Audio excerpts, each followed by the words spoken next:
আসসালামু আলাইকুম। গতকাল সোশ্যাল মিডিয়াতে একটি সাক্ষাৎকার চোখে পড়ল। সেটি হচ্ছে ঢাকা ১৭ আসনের ডাক্তার খলিকুজ্জামানের, জামায়াত প্রার্থী।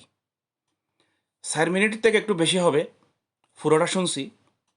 পুরোটা শুনে মনে হলো কি, এই লোকটা নির্বাচিত হয়ে দেশে হিংসা, স্বৈরাচারী, ফ্যাসিবাদী আওয়ামী লীগের লোকজনরা যতটুক করে নাই, তার থেকে ৩ ডবল করবে।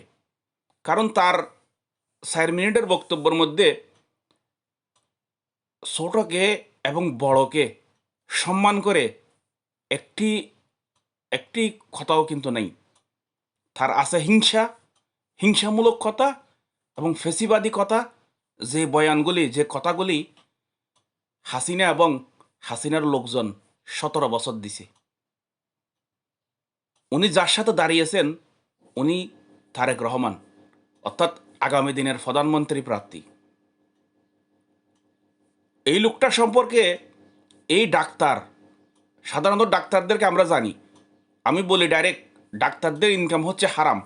কারণ তারা গলা কাটে রোগীদেরকে।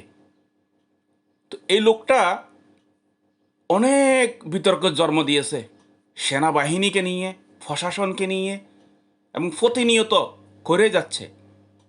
আমি ওই এলাকার ভোটার মা বোনদের উদ্দেশ্যে একটি কথা বলবো, আপনার ভোট কিন্তু অনেক মূল্যবান।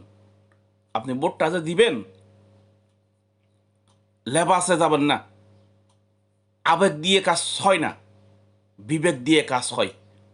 অতএব টাকার কাছে বিক্রি হবেন না। জামায়াতের কাছে কিন্তু টাকা আছে প্রচুর। কারণ তারা প্রত্যেকটা লোকেই চাঁদার মাধ্যমে যে চাঁদাগুলি তোলে, ওগুলি কোনো আল্লাহর কাজে তারা খরচ করে না।